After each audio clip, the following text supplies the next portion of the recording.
Well, welcome to the after lunch session from this wonderful conference. There's a slight change in this one, not in the speakers, who have remained the same as they always were, in a manner of speaking. Microphone's not on. It's on up here, yeah. It says on. Maybe I'll just speak closer to it. How's that? Okay. But the title of this session is not going to be Catholic Feminism Creating a Culture of Life. That was an error. The title of this session is going to be Created Nature in a Broken World, a Call to Holiness. So at this point, I have been instructed to back off and say, and so if you don't want to be here for that particular session, feel free to leave. My speakers, however, are not allowed to leave.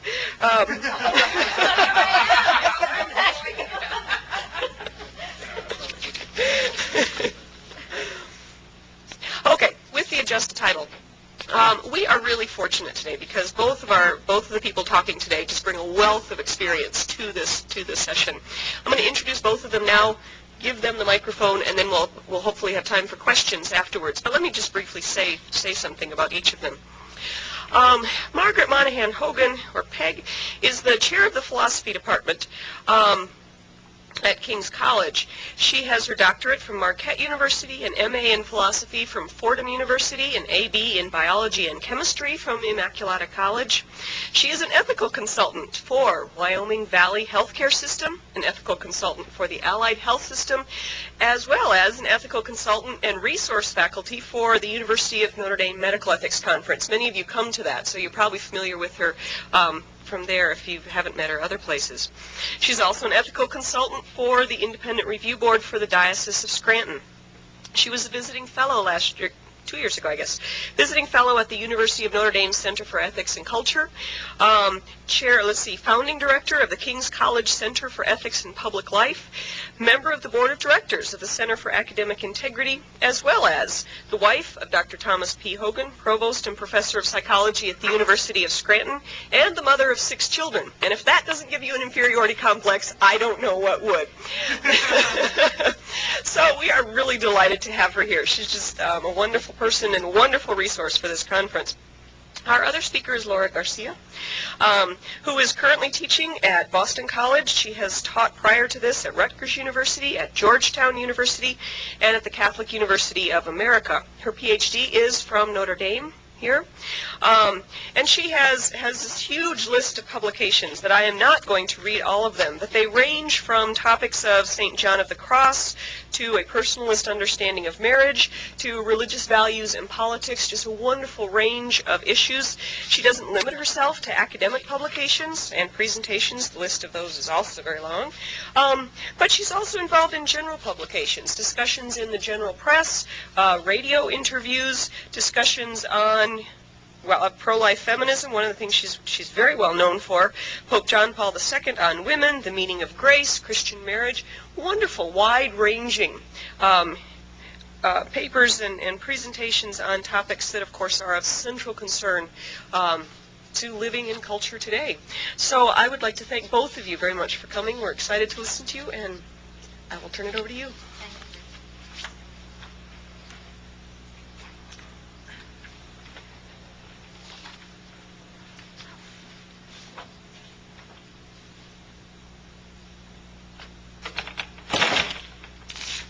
Because I don't want people outside to hear what I'm saying.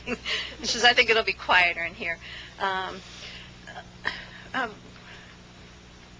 Laura and I are both feminists in the pro-life tradition, so I think maybe you will get a sense that feminists in the pro-life tradition have a particular way of looking at the world, and perhaps then there is some honesty in what David put in as our title. But nonetheless, from the very beginning, we both wanted to talk about created nature in a broken world and call to holiness, to recognize that the culture of death is a broken world, and we as broken beings struggle in this world. So my work today will be probably more reflective, and I think Laura's will be probably more practical. And you will hear some of the themes that you heard from Dr. McInerney last night. And I'm not upset about that because I think there's a convergence that comes about when we understand what's going on and then we can start to know how to respond to what's going on in the world. So let me turn directly to the paper. And by the way, thank you all for not leaving when we told you the title was different. Acknowledgement of our being as created in a broken world allows us proper perspective to be in and to engage the world. Understanding our nature gives us direction, power, and limits to define and accomplish our flourishing and the flourishing of our culture. Acknowledgement of the brokenness of the world, the fact that it is wounded because we are wounded, provides us with a proper perspective on the precariousness and vulnerability of our position in the world. Understanding that we are creatures, and I think this is most evident to women, understanding that we are creatures permits us to have hope in this created and broken world. And the call to holiness, then, is a gift to us and a work for us. As I developed this theme this afternoon, I want to focus on two gifts. Originally, I wanted to focus on three, but Laura said she wanted to talk two. So I'm only going to focus on two gifts, which are ours to respond to the call to holiness. They are the gift of life and the gift of sexuality. I want to recognize at the same time that we hold these gifts in a culture that derides their value and impedes their flourishing. This culture is defined by a particular intellectual matrix within which there are powerful but erroneous claims that have caused it to be accurately named the culture of death. It is important to acknowledge these influences and to show their flaws because they are disvalues which impede our response to the call to holiness. This particular intellectual matrix which defines our culture has established a particular worldview in which nature dissolves in the presence of radical egalitarianism and choice, and in which pleasure for the sake of pleasure is the controlling good. The matrix at its limit is given definition by a set of polar opposites. On one side, the claim is made that we are less than what we truly are, and on the other side, the claim is made that we are more than what we truly are. The former plunges us into despair, for it avers that the work of a lifetime dissolves with the disintegration and decay of the body. The latter elevates us to arrogance. It is rightly called hubris because it refuses to acknowledge the reality of the lengthy dependence of much of our young lives, and because it cannot bear to countenance the reality of the dependency and our dependency on others in our inevitable diminishment. The pole of despair lacks the understanding of our lives as gift of infinite love. The pole of arrogance fails to acknowledge our radical dependency of our lives on God, on the God who created us, the God who sustains us, and the God who relentlessly seeks us, this God whom we call this tremendous lover. No philosopher wrote more acutely of this despair than did Sartre, who spoke of the dread and anxiety and forlorn state of humanity, whom he described as condemned to be born into the world, condemned to be free, condemned to be among people in the world and to work among people in the world, and finally condemned to be finite in the world. The pole of arrogance is delineated by some of the philosophers of Western liberalism. It sees humanity as autonomous, rights-defining, rights-conferring, rights-bearing private individuals. It nurtures a bloated arrogance which pursues power at the same time that it claims that the pursuit of truth, especially the truth that would guide power rightly, is an exercise in futility. While each position contains part of the understanding of our position in the world, each is a fragment of our correct situation in the world, and the claim to completeness skews our culture. The pernicious influence of each bias left uncorrected fuels the decline of culture as each disturbs the right order of culture. And if you were in Dr. Englehart's talk this morning, you heard that notion of the right order of culture. If culture is to progress, and that progression is by no means guaranteed, the correct understanding of what we are is essential, as is the freedom to act on that understanding. Only when we understand what we are will we be able to discern the end of life and set our lives in that direction. Only when we understand what we are will we be able to unsettle the contemporary culture and its disvalues. Only then will we penetrate that culture and heal it, And this is what the call to holiness requires of us. And only when we understand what we are will we be able to put into place the structures that facilitate our flourishing as individuals and as a people called to holiness. What is our position in the world? Contrary to the gloom cast by Sartre, we are in the world as gift. We are given life. We are given these bodies. We are given freedom and intelligence. We are given one another. We are given to one another. And we are given finitude, life as a particular gift in a particular time and in a particular place to be drawn to God. Let me turn to the first gift, life as a gift. The recognition of our own life as gift requires us to acknowledge not our autonomy, radical dependence for our existence, for our being sustained in our existence, and for our being drawn to God. Recognition of the gift of life requires us to recognize the gift of life of all human beings in that life itself. Recognition of life as a gift does not allow us to stand in judgment on the value of any human life because it does not look like us, because it is so small, because of the possibility of its achievements are so limited, or because its cells would be so useful in caring for the diseases of others and in satisfying the imperatives of advancing research. To operate on feelings of sympathy and sadness, along with the desire to alleviate suffering, that is the reason for the feelings, without the rule of reason, is to unleash a terror first upon the vulnerable and ultimately upon the culture. This is wrongly named compassion when it calls for the destruction of the sympathy, of the subject of that sympathy. In a similar manner, the emotion of pride and the drive for power without the guidance of reason and its object truth is wrongly called courage and rightly called terrorism. Recognition of life as a gift recognizes its limitation in duration and power. This life will end, and in its end lies its fulfillment, a theme you heard from Dr. McInerney. These limited powers that we have will be made perfect. If recognition of the gift of life requires us to respect other lives, what does the recognition of the limits of life require us when we think about our own lives? First, it requires us to acknowledge and to embrace our finitude. We shall, each and every one of us, shall die. And in our dying, there is great suffering, both for us and for those we love. And in our death, the possibility of isolation is as real. To deny this fact is to deny the reality of our situation in the world. Even the incarnate God experienced suffering and isolation and prayed for relief. In his suffering and in his dying, Jesus, from the depths of his humanity, called out for consolation. In Gethsemane, he asked to be rescued.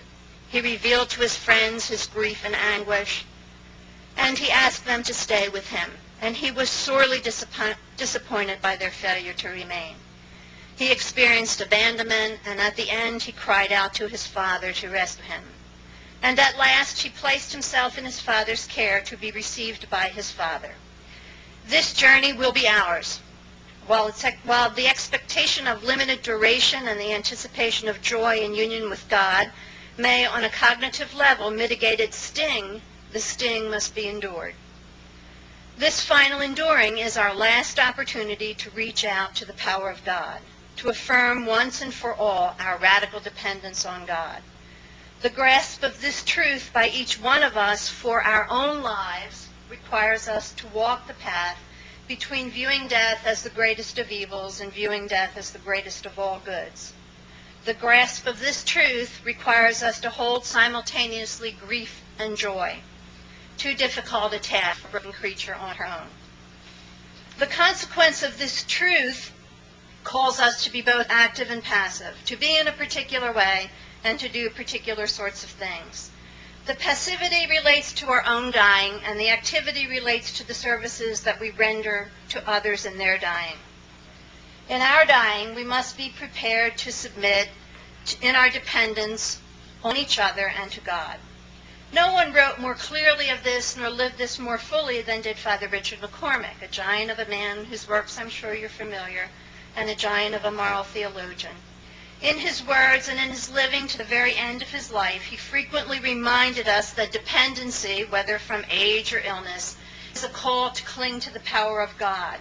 He cautioned us that the press for physician-assisted suicide is at once an act of isolation and abandonment. It is a rejection of our dependence, which ultimately means a rejection of our interdependence and eventually of our very mortality.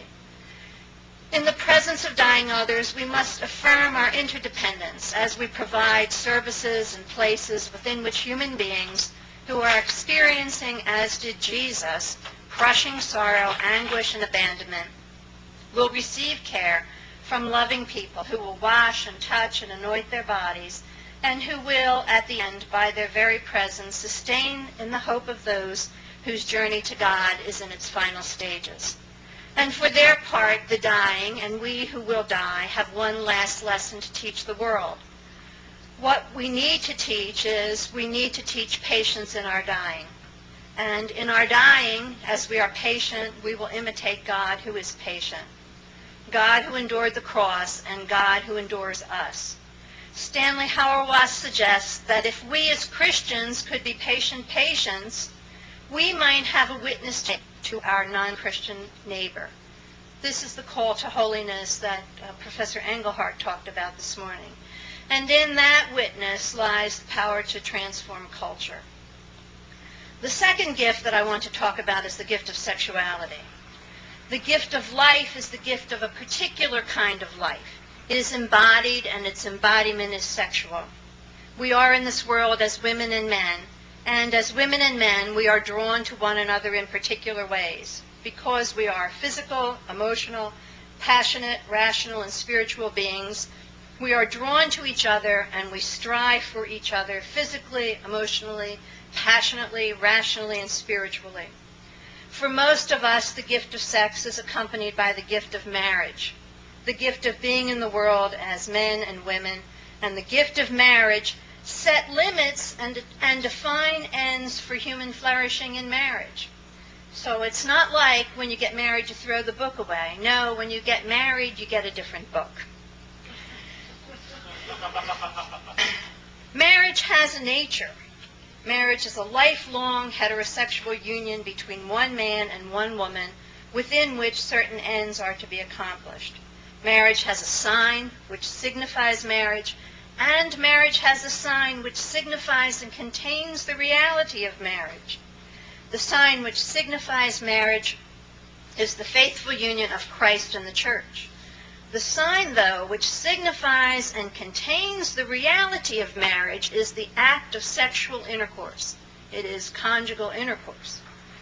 For the sake of the flourishing of men and women, and for the sake of the flourishing of children, for the sake of the flourishing of society, sexual intercourse is reserved to marriage.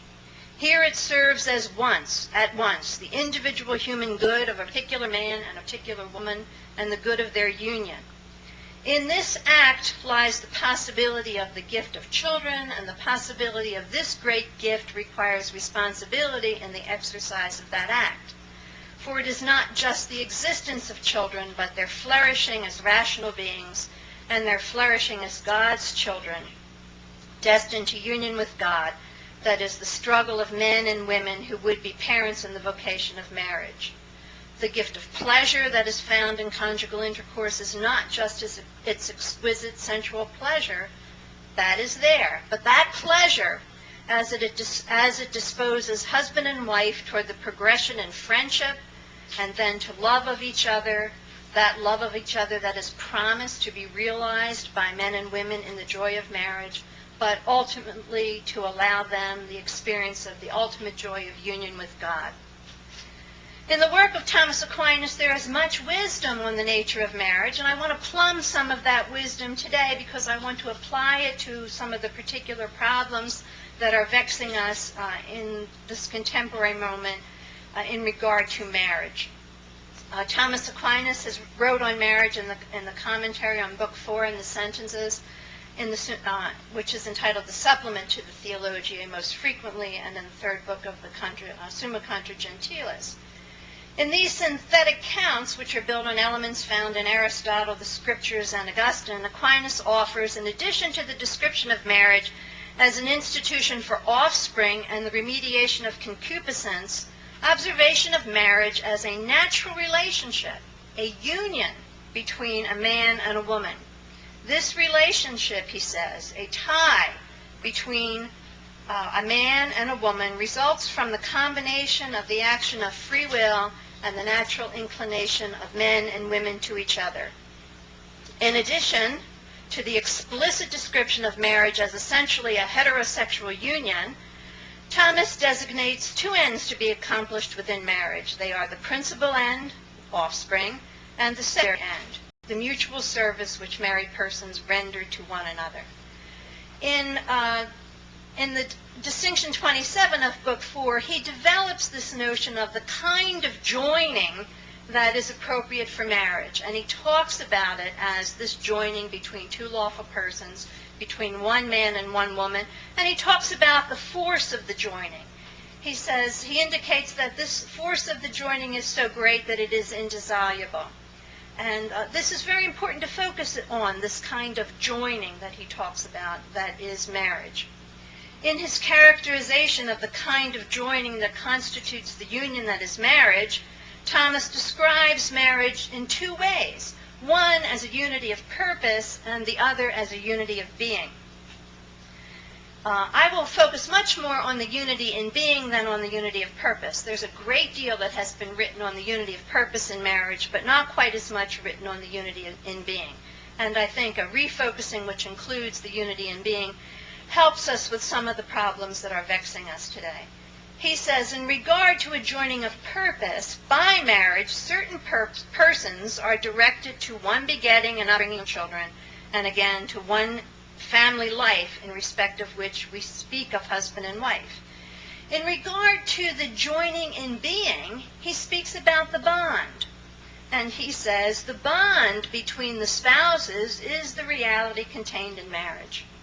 The bond between husband and wife resulting from these acts is reality and sacrament. The ultimate reality contained is the effect of the sacrament, while the non-contained reality is the sign of Christ and his church.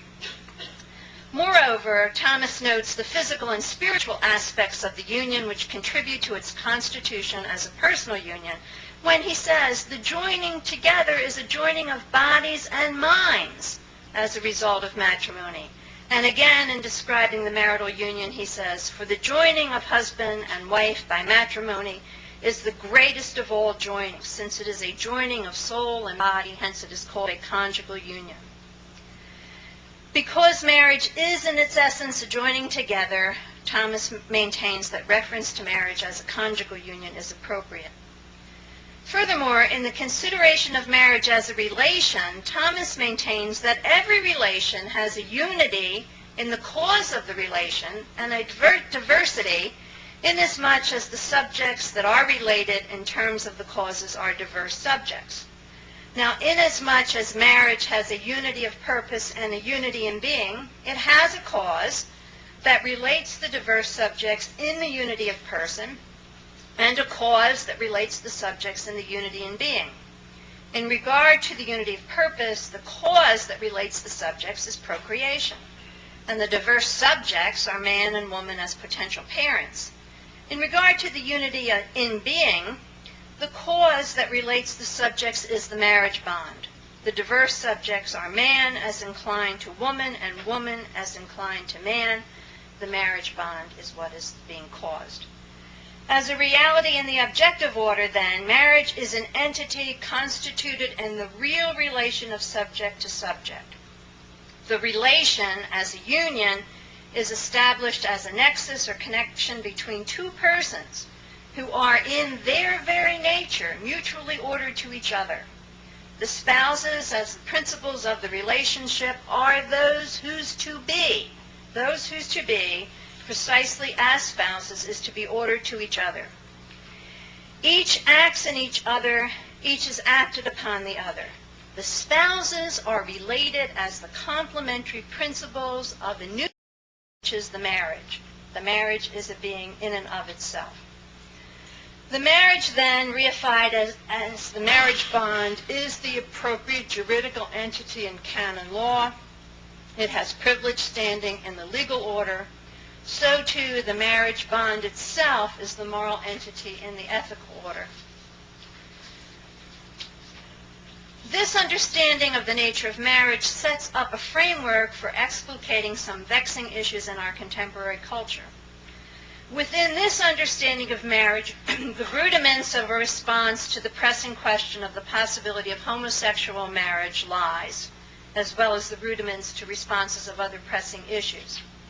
Now, as a starting point, whatever the relationship between members of the same sex might be, it is not marriage. Marriage is a union, physical, emotional, and spiritual, formed between one man and one woman. The union of sexually differentiated persons, differentiated as male and female, instantiates ontological completeness.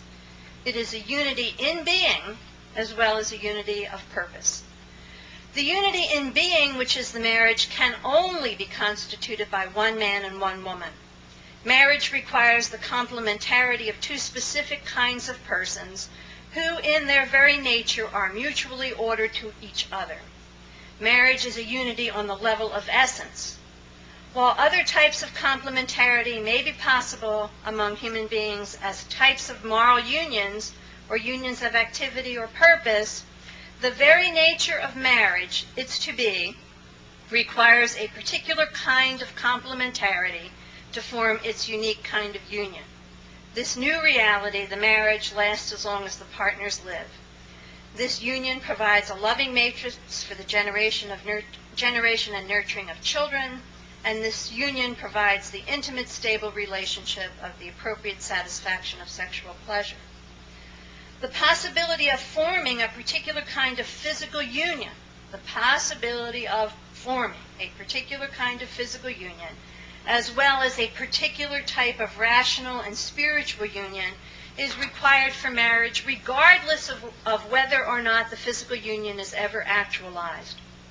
Human life is embodied, the body counts. The sexual organs of man and woman are apt to form, to complete, a particular type of union. A homosexual relationship cannot be a union as a physical union in the manner in which marriage is a physical union. Physical contact and material contiguity are not sufficient to form this type of union. It is impossible for the sexual organs of two men together or two women together to constitute the particular physical union, the possibility of which is required for marriage. Furthermore, it is impossible for two men together or for two women together to form the particular kind of rational and spiritual union required for marriage. Now, there are at least three objections to the position developed here. One objection maintains that the claims regarding the nature of marriage as a lifelong heterosexual union are simply claims embedded within a particular tradition. The second objection is that marriage is simply a social construct fashioned by the will of autonomous human beings to enhance their flourishing.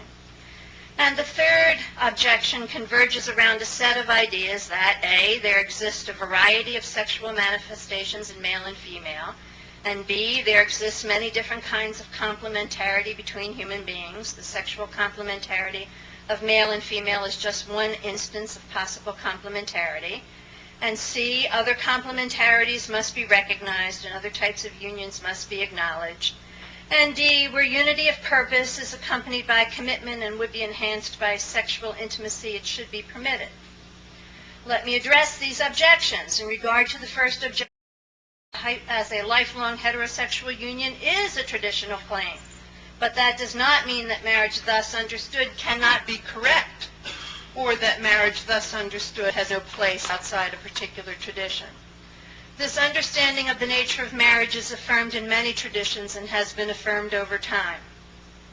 Its test as a correct understanding is whether or not marriage thus understood and lived contributes to integral human flourishing, both for individuals and society.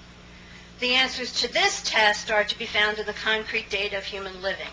While insight into that data may be encumbered by the necessity of longevity of the study and the possibility of bias in the observer, there does seem to be ongoing, recurrent, and widespread affirmation of the essential role of marriage, thus understood as the hinge institution to the flourishing of both individuals and society. Is it not a key sign for the validity of the tradition, its capacity to facilitate human flourishing? To this point in time, such evidence in regard to homosexual unions is lacking. The characterization of male homosexual relationships as self-centered, transitory, and promiscuous appears to be more than anecdotal. While evidence seems to be lacking for the existence of committed, exclusive, lifelong homosexual unions, the lack of evidence may have its source in the perhaps understandable failure of those who live these relationships to come forward and testify to their value. And I recognize that at this moment, historically, it would be very difficult for them to do that.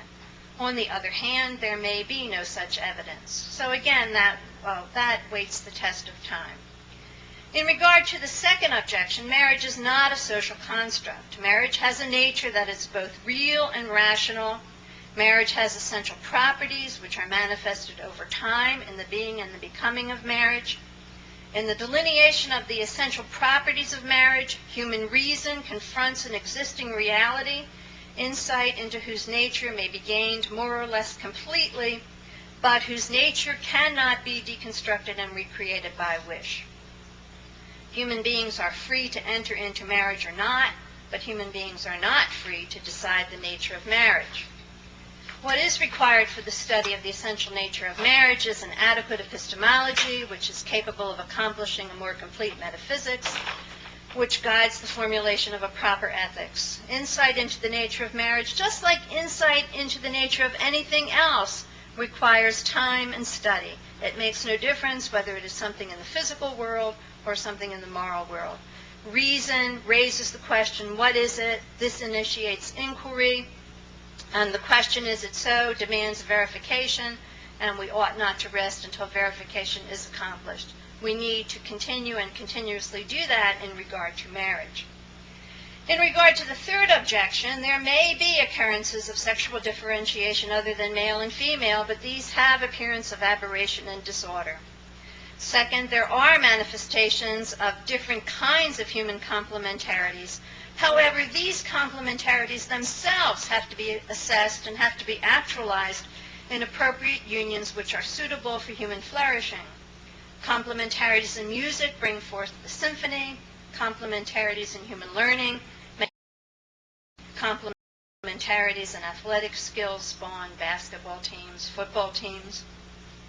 On the other hand, a different set of complementarities spawn fascism, another communism, and another still, a gang intent on robbing a bank.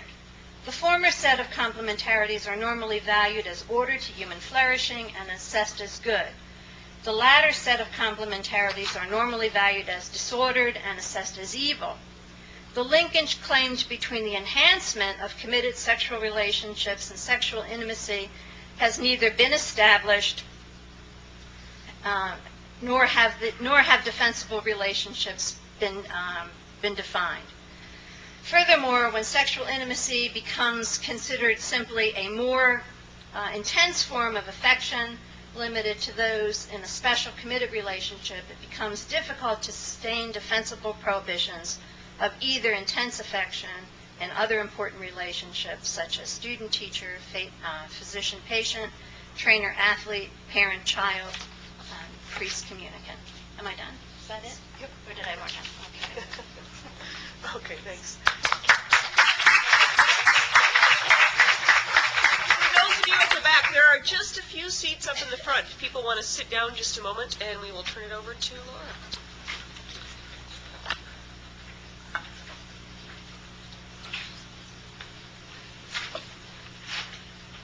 I'd like to continue in this paper a subject I took up last year at this conference. It was on the topic of sex, and I found I really liked that topic. And so I want to extend it again in this talk.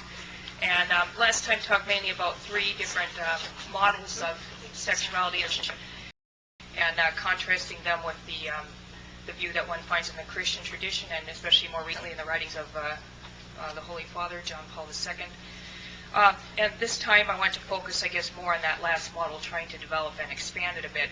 So I'm calling this Christians and the Joys of Sex. It may seem to some that any discussion of Christians and the joys of sex is bound to be a short one. After all, Christianity is a leading source of restrictions and prohibitions in the sexual arena, and has been known to issue dire warnings about the dangers of the sexual appetites and impassioned recommendations of the celibate life over marriage. Secular culture sees itself, by contrast, as the great liberator of the libido, casting off outdated taboos and giving its blessing to any and all forms of sexual expression. Only the prohibition against causing pain, or at least unwanted pain, remains untouched.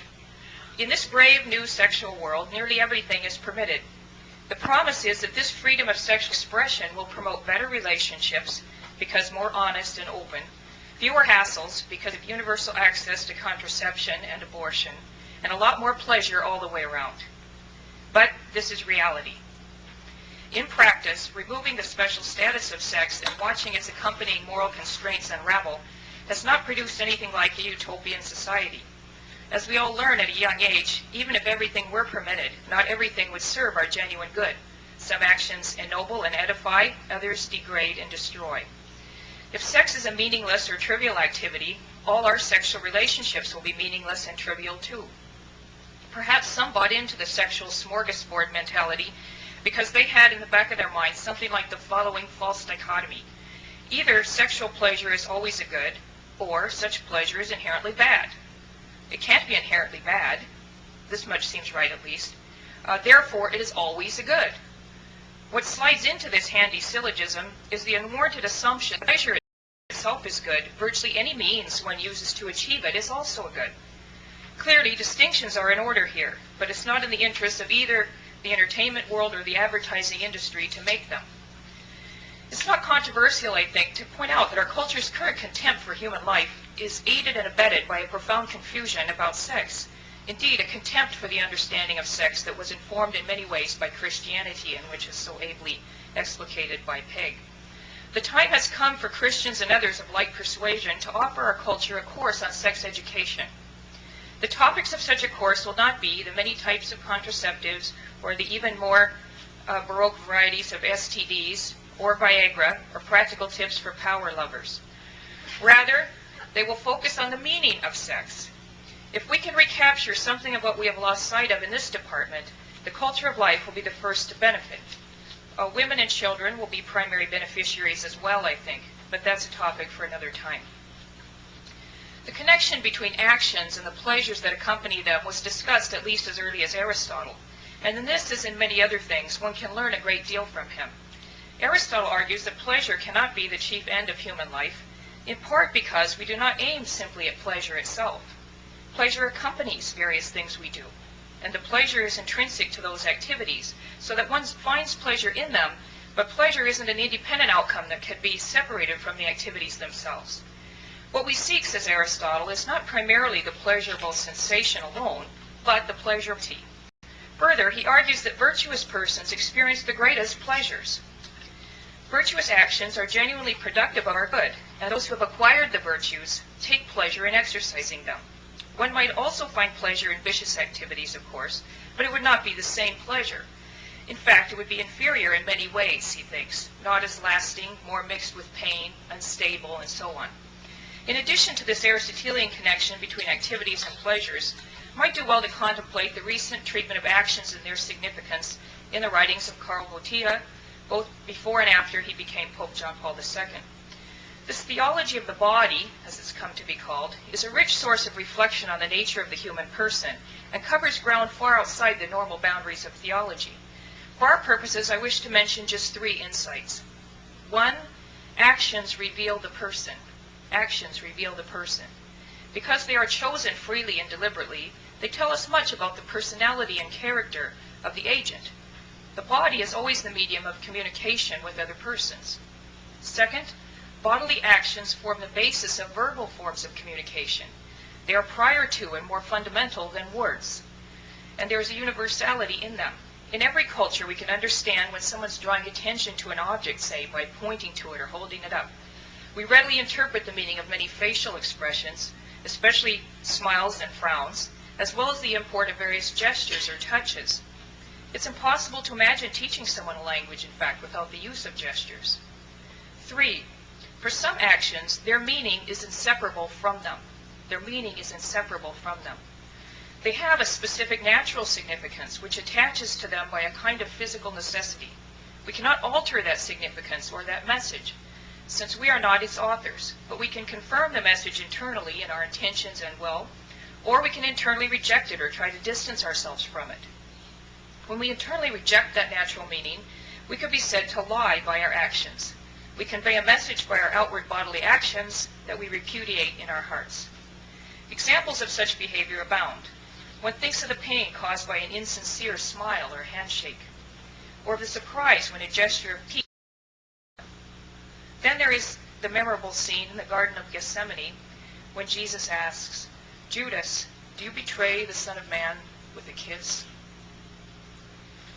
One of the more chilling moments in recent cinema occurs in a conversation between Cameron Diaz and Tom Cruise during a harrowing car ride in the movie Vanilla Sky.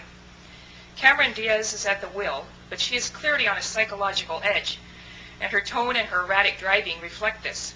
When Cruise tries to calm her down, she will hear nothing of it. In a dramatic and passionate speech, she fires at him, "When you sleep with someone, your body makes a promise, even if you don't." Since it seems unlikely that the screenwriter was reading papal homilies, I offer this as independent evidence for the view that sex does in fact have intrinsic meaning. Of course, the character who voices this opinion turns out to be insane, but that needn't cancel out the wisdom of her insight on this point. Many ex-lovers have felt betrayed and deceived in the same way, but not everyone seeks the same sort of revenge. Right, following Aristotle and John Paul II, then, we note that sexual intercourse involves bodily actions that are A, accompanied by a pleasure intrinsic to them, and B, naturally interpreted as conveying a specific message. More needs to be said about this natural meaning of sex. What does this kind of bodily union convey? If it's not entered into voluntarily, of course it conveys nothing. It's not a genuine action. But when it is freely chosen, the sexual act expresses a love which is total and unconditional. One entrusts oneself wholly to the beloved, and one is wholly entrusted with him or her. That complimentary way of putting it, emphasizing, I owe to Rebecca Canonda, who was put it up last time, I think, that we have to focus on both those, giving ourselves completely, but also receiving the other in a kind of unconditional way. The physical union has both an external and an internal dimension. As John Paul II puts it, sex forms a union that is also a communion. The gift of one's body is a gift of oneself as well, a gift and a promise. That intense pleasure accompanies sex is a natural part of these actions. Hence, Christian theologians, and indeed most theistic philosophers, teach that sexual pleasure is willed by God in creating the human body, and that it is a good. In fact, it's both a result and a cause of the deeply personal union of which it is a part, so that the pleasure of sex should be welcomed and celebrated. John Paul II has even endorsed mutual orgasm as a goal to strive for in marital lovemaking. St. Thomas insists that sex was accompanied by pleasure, even in the state of original innocence. In fact, he says the pleasure was even greater than, quote, in proportion to the greater purity of nature and the greater sensibility of the body. Further, this pleasure was unmixed with any fear or self-consciousness. As the book of Genesis has it, Adam and Eve were naked and were not ashamed. They had nothing to hide from each other. It's true that the Christian tradition, indeed the philosophical tradition, teaches that reason must play a role in these actions, as in all deliberate human actions. But reason's role, says Thomas, is not to lessen the pleasure of sex, but to keep the passions and will from seeking that pleasure in a disproportionate way, ignoring the other ends and dimensions of the action. Sexual pleasure, then, can be wholly good and virtuous, and is so considered in itself. This in spite of the fact that in sexual activity, reason is frequently overwhelmed by the abundance of pleasure, as Aristotle puts it. As long as an act is in accordance with right reason, it need not be directed at every moment by reason. St. Thomas notes that if this were a requirement, it would be immoral to go to sleep at night. That the Christian understanding of sexual pleasure is one of affirmation has been little understood or appreciated in contemporary thought, however. In a recent paper on Iris Murdoch and the themes of erotic love, Martha Nussbaum, a philosopher at the University of Chicago, contrasts Plato's eros-affirming view with what she takes to be Dante's anti-eros view. She ascribes to Dante the view that sexual love is a sin that, like other sins, quote, impedes the vision of the reality of the other, unquote. For Nussbaum's Dante, quoting her, love must be purified of bodily desire before true vision of the other person or of the good can be achieved. Nussbaum suggests then that Dante makes no distinction between sexual desire and lust or concupiscence. I have doubts about this reading of Dante, but surely the truth of the matter is that these can and should be distinguished. In our fallen and troubled condition, no doubt there is a tendency for our desires to get out of hand and to obscure our vision of the other. But this does not mean they cannot be taken up into a love that both delights in the beloved and offers to him or her all that one has. To St. Thomas' positive assessment of sexual pleasure, we can add two further notes. Personalism of John Paul II and the sacramental dimension of marital love, which is mentioned by Peg Hogan. As for personalism, although I will not argue for it here, a strong case can be made for the Kantian insight that persons should be treated as ends in themselves, never as means to an end. Or, as John Paul II likes to put it, the only proper response to a person is love. Combine this with some obvious facts about the human body, that we govern our own actions, that they generally indicate our intentions, that our bodies are male or female, and hence correspond to one another or complete one another, that attraction between the sexes is natural, that sexual union is accompanied with profound pleasure, actually linked with procreation. Sex is the arena in which new life comes to be, the life not simply of another person, but of a person who literally incarnates the union of man and the woman, increasing their joy and the bond between them, enriching their lives with a further profound connection to a person. Drawing on all of these features of the human body and the human condition, John II notes that the gift of one's body in sexual union conveys or communicates a gift of the whole person. One's body is the medium of this gift, but it includes one's mind and heart as well. It's a physical union so intimate that it requires of each person a total entrusting of self to the other and a total acceptance of the other's trust. In emphasizing the totality of this gift of self, the Pope draws on features of the inner life of persons as well as on the more external biological factors already mentioned. He agrees with Aristotle that we are made for happiness and that we cannot help seeking it. But he adds that for human persons, happiness is found in loving and in being loved. What we naturally want to say to another person and what we naturally want to hear is, I am yours alone and you are mine. I will love you and cherish you all the days of my life. Nothing will be able to separate us.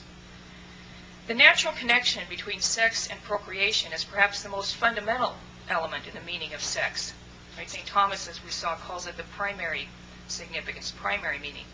Even when it is deliberately ignored or set aside, it cannot be removed from that message. In a sense, then, casual sex is an oxymoron.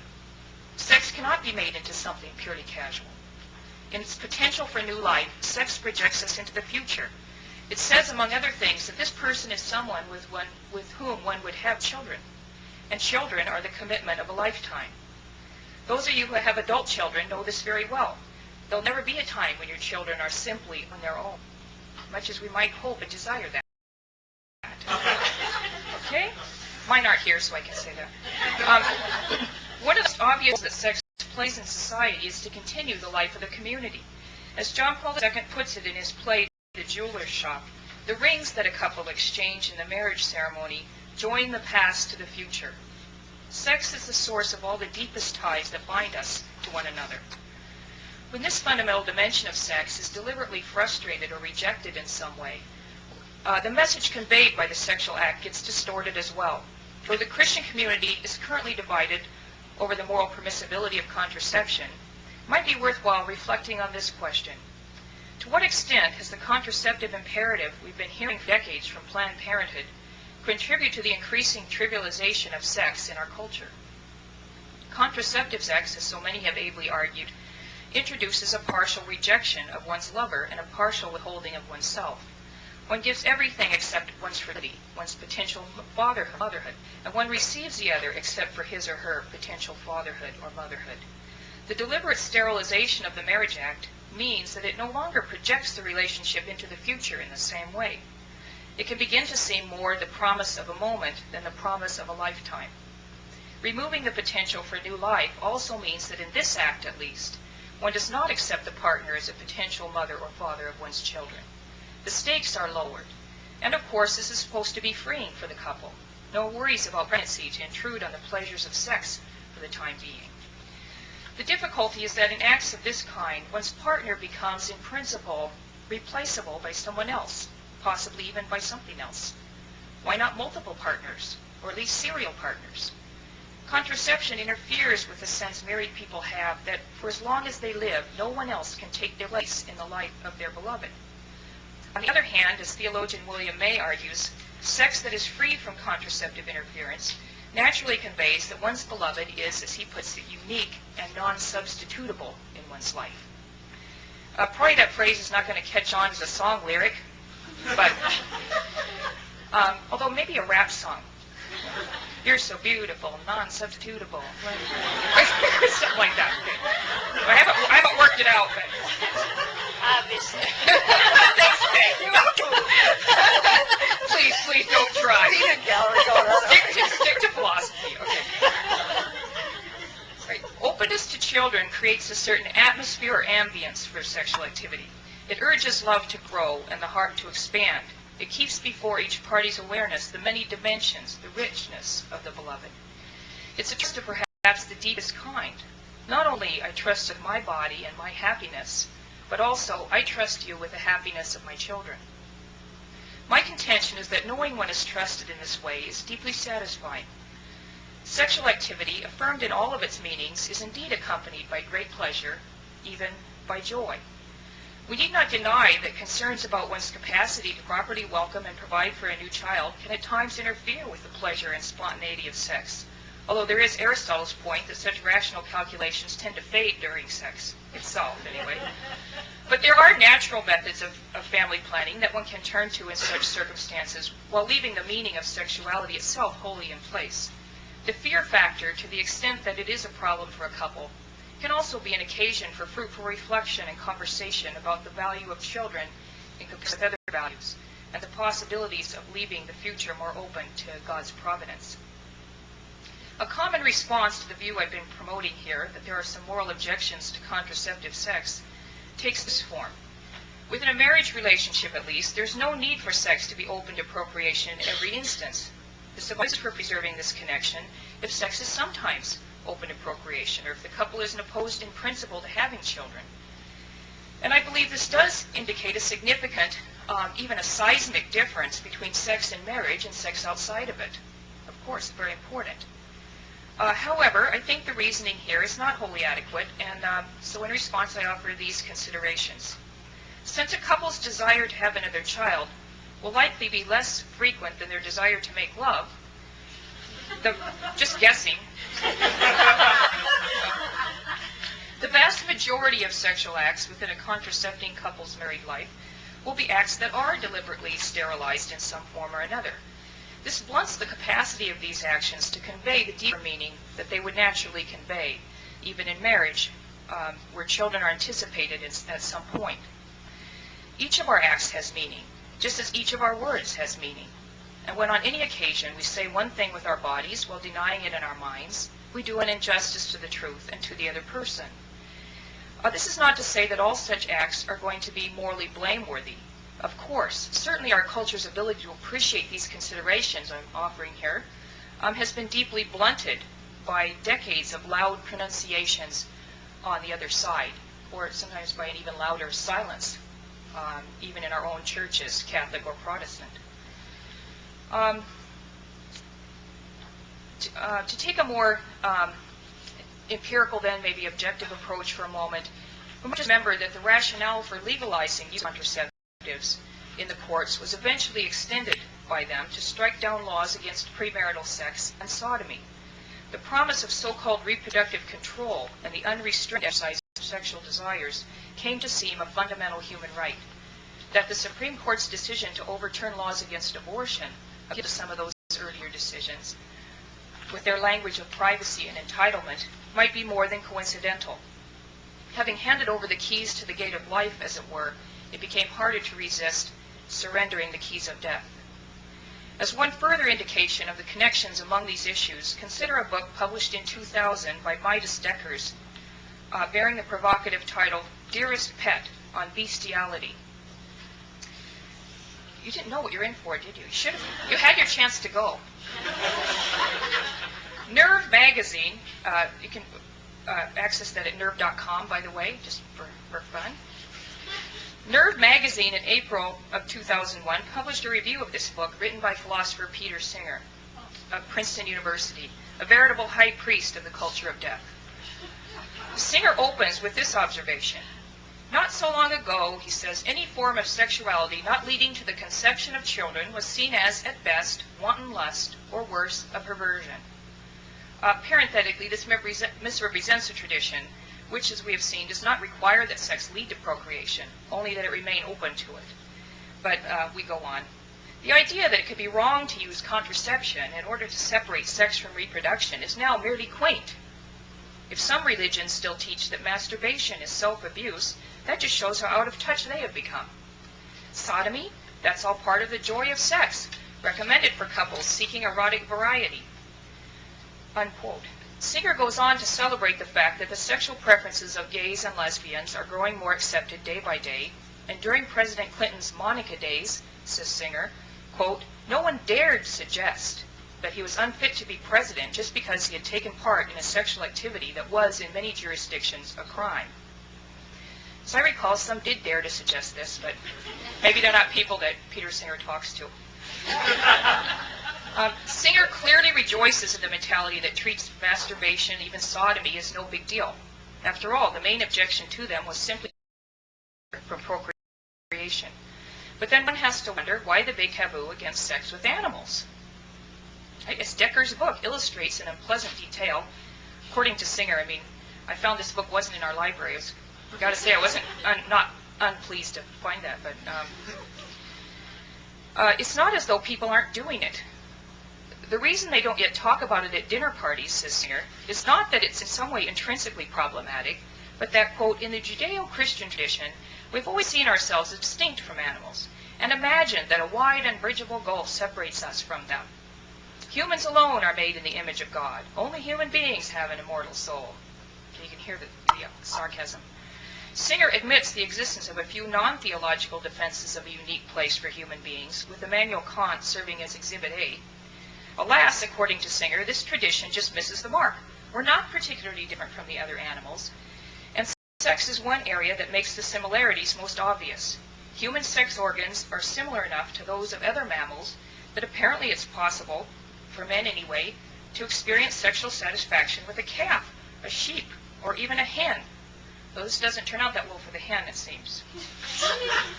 Lack of consent can only be a problem, perhaps, where such consent is possible to give. It's not as though the animals clearly object, and we do sometimes even kill them against their presumed wishes. In any event, where sex with animals doesn't involve cruelty to them, Singer thinks there can be no moral objection to it. Presumably, he expects his readers to agree with him about the quaintness of thinking human beings are special in some way. Quote, we are animals, he concludes. Indeed, more specifically, we are great apes. This does not make sex across the species normal or natural, whatever those much misused words may mean, but it does imply that it ceases to be an offense to our status and dignity as human beings. This may motivate some to remove those bumper stickers proclaiming, I love my poodle. Wives used to worry only about Fifi LaRue. Now it might be Fluffy, too. The key to Singer's position is sounded, though, in the opening line of his review, where he strongly endorses the sundering, or at least an intent, of any important connection between sex and children. This, in turn, leads him into a kind of consistent ethic of perversion, which is chillingly effective in its even-handed application of the anti-dignity principle. One of the implications of treating bestiality as just another sexual preference is that it obscures what's morally wrong with using a human being as a means to an end. such as the end of sexual satisfaction. Animals normally don't ask permission from their sexual partners, and there's not even a possibility that these acts express some level of affection. In fact, they express exactly nothing. If we are mere animals, there's no reason why we should expect our sex acts to have any personal significance either.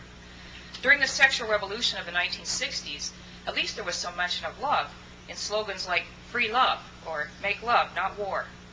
Today's teens and 20-somethings rarely describe sex in terms of love. It's simply hooking up, or getting busy, or having friends with privileges. Right? If sex without strings leads to human happiness, then these young people should be ecstatic. But as anyone knows who spends time on a high school or college campus, this way of life has a deeply corrosive effect on the hearts and lives of young men and women. Meaningless sex provides less and less, even by way of sexual pleasure, and the participants find their sense of personal dignity shrinking to the point of nothingness. It's the triumph of Singer's anti-humanism. As an antidote to his depiction of sex and human relationships, let us instead operate from the assumption that the personal is precisely what distinguishes humans from the other animals, in sex as in every other activity. The organs may be similar, but the actions never can be, because persons choose to give themselves to one another. They're not coerced by instincts or desires. Assuming further that Kant is right in holding persons must always be treated as ends, the mutual experience of sexual pleasure cannot be the end to which a person is the means. Rather, the person is the end. Human coupling takes place under a conscious awareness of the two of us as potential parents of a child whose coming into being would change us forever. We would all our lives, and even in eternity, be the mother and father of this child. It's because we do know this at some level that sex can still provoke in us feelings of wonder and awe. In one of his most read essays, C.S. Lewis speaks eloquently of the special significance of human beings. Yes, in part because they are destined for immortality and splendor. It is a serious thing to live in a society of possible gods and goddesses, he says, to remember that the dullest and most uninteresting person you can talk to may one day be a creature which, if you saw it now, you would be strongly tempted to worship. Our friendships and our loves, says Lewis, should be conducted with the reverence proper to the beings that we are. When John Paul II takes up the theme of the appropriate response to persons, he often phrases it in terms of the way in which we look at others. Human persons are to be seen with the heart. That is, we must see beyond the outward beauty and attraction of the human being into the greatness, the glory written into their souls. He writes, "We need to foster in ourselves and in others a contemplative outlook. It is the outlook of those who do not presume to take possession of reality, but instead accept it as a gift, discovering in all things the reflection of the Creator and seeing in every person his living image. It's time for all of us, with deep religious awe, to rediscover the ability to revere and honor every person." If persons are meant to be seen with the heart, we may assume they are also meant to be touched with the heart. All of our actions should be informed by love and respect for those who receive them, by sensitivity to their needs and vulnerabilities. John Paul II reminds us that in the life of a married couple, the vows made on their wedding day are sealed by their lovemaking, and their lovemaking is always to be repeated in their minds and hearts.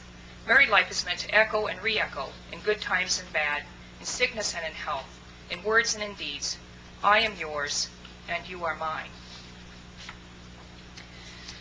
It's time to conclude. Much could be added here about the meaning and implications of marriage as a sacrament, or a great mystery, as St. Paul calls it.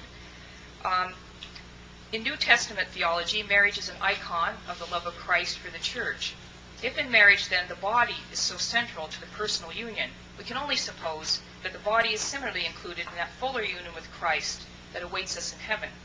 In his meditation on what role physical pleasures might have in the next life, C.S. Lewis asks, what would it be to taste at the fountainhead, that stream of which even these lower reaches prove so intoxicating? Seen from this perspective, sexual pleasure, even at its most intense, is merely a shadow, a sort of beginner's course in beatitude. We are not strong enough to bear it now, but one day, perhaps, in our glorified bodies, we'll be able to experience the deeper meaning of the psalmist's words, "In your presence there is fullness of joy. At your right hand there are pleasures forevermore."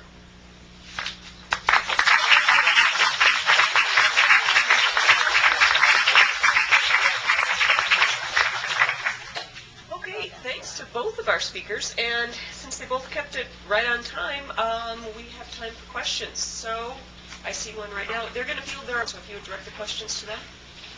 This is really common on most papers, which are just really models of clarity and kind of mapping the world out in front of us. I think both of you.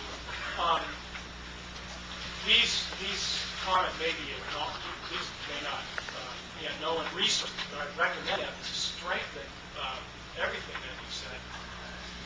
And first on the issue of complementarity, there's a lot of evidence in the neurosciences concerning the male brain and female brain that you really don't have a human brain until you have a male brain and a female brain in companionship. And the evidence here is very striking. For example, females excel in hearing. The female brain excels at hearing. The male brain excels at seeing. So you have a completion of the brain when you have the male and the female together. And there are many other examples concerning these excellences that each brain realizes. So on that issue of complementarity, it seems that there's a lot of neurological evidence for the claim that you're making, and I think just would go ground a lot of that. On the issue of the Carmen Diaz quote, which is very memorable,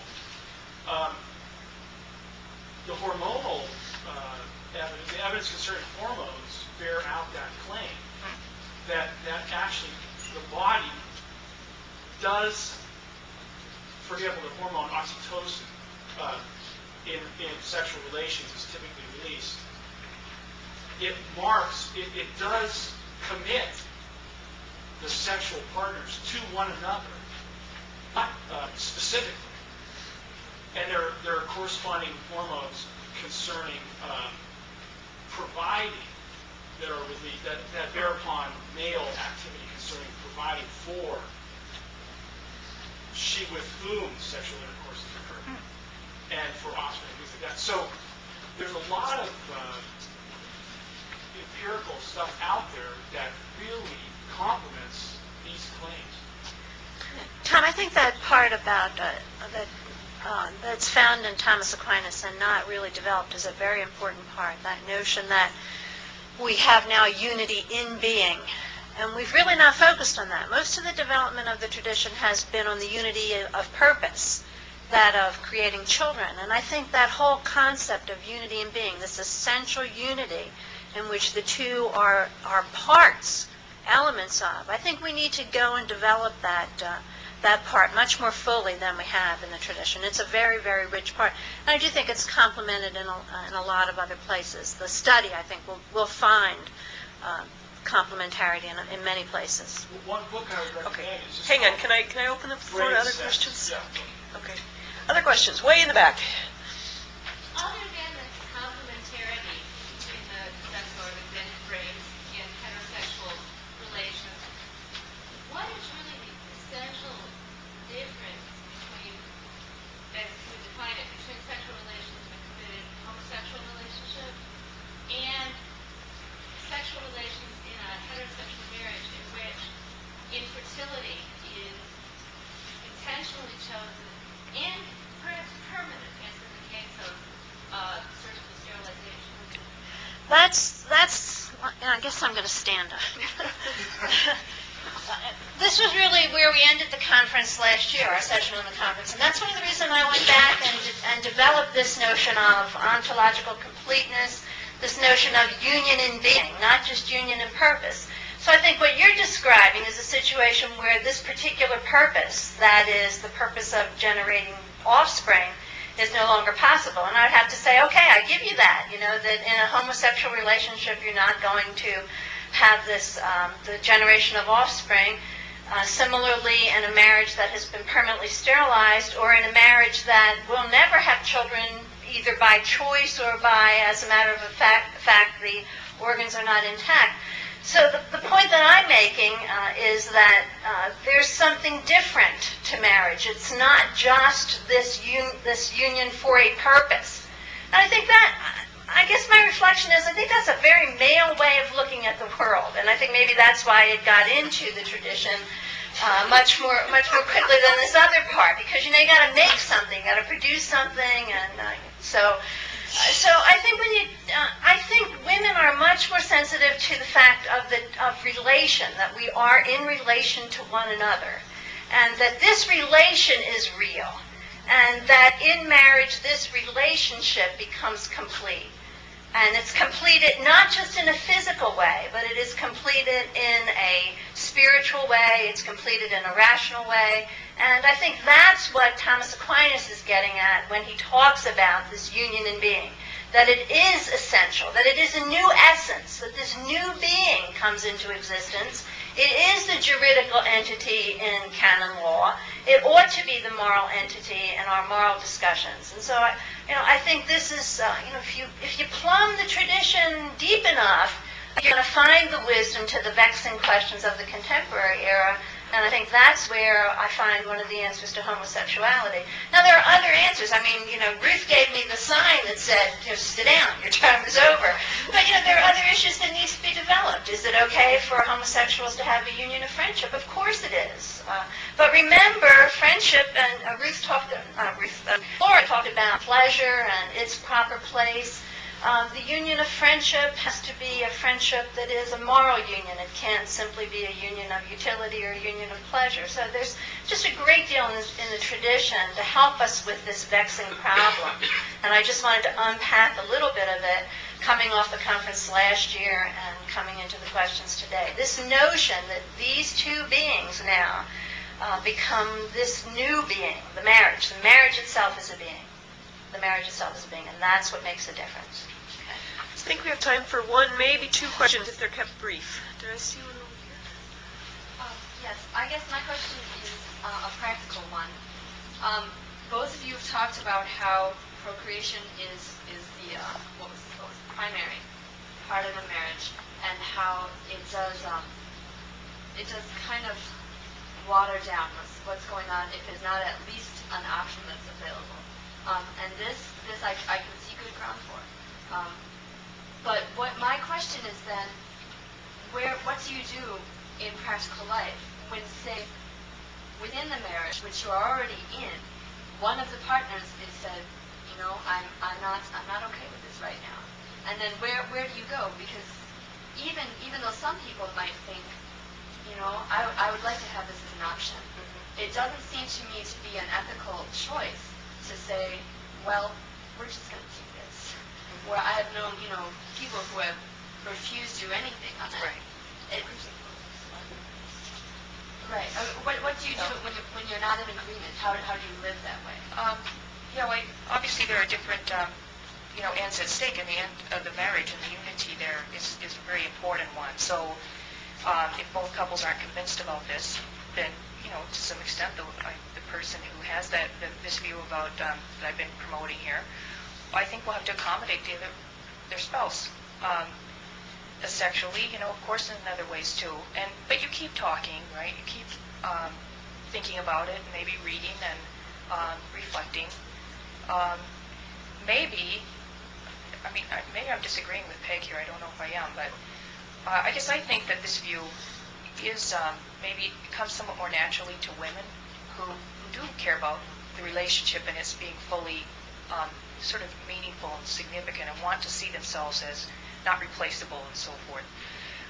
That's kind of important sometimes to women, and maybe men don't always see it as readily, but it can be the other way around because of the fears that have been instilled in us and that are sometimes very real about pregnancy and what it's going to do to all kinds of things for women now, right? Career and all of that. I mean, this is just harder question, you might say, culturally as well as personally than they used to be. But yeah, I don't think the answer is that one can just. It would be correct, in other words. I hope I'm speaking in line with the tradition here. But I don't think it would be correct to withhold, say, sexual intercourse from your spouse because they're not going to do it with regard to your own convictions and so forth. I think that you have to still try to build that unity in being, and maybe some of the other things will, just as maybe you continue even in times when you're pretty angry at each other and so forth, you still keep working on the unity because you're hoping eventually it'll all come together, right? But we're in a fallen world. One more brief question. Way in the back. Question for Dr. Garcia. Yeah. I gave a friend an argument that was similar to yours that started with contraception. They had an objection that hopefully you might be able to show me how against it. As I presented the arguments like this, sexual union objectively signifies some sort of total mutual self-gift to the spouse. Second, contraception involves a lack of total mutual self-giving just because it involves rejection of the other's fertility and only one's own. So contraception is a lie in fertility. They responded, well then, why not say the abstaining couple is withholding fertility and rejecting the other's fertility? How would you respond to that? Well, I think the answer is that they might be. I mean, you know, a lot here is in the intentions of what your reason is for refraining from sexual activity, you know, in the times in which you're fertile. It might come out of a very similar contraceptive purpose, right? A withholding really of your fertility that does, in fact, end up coloring, you might say, or being the background for the practice even of natural family planning. So it's not like automatically if you're using some natural method of family planning, you can't possibly have this kind of lack of total gift of self. You still could. But at least in the action itself, the sex act itself doesn't say that, right? It doesn't say, well, I accept you, but not only this far. You know, just make sure that no pregnancy results and so forth. At least those acts are not, as it were, within their very nature, saying something that you don't want to say. So to not say them is different than saying and sort of taking Sessions back. have ended. There will now be a break until 3:15. Thank you. Please join me in. Thank you, Margaret. Everybody stay here.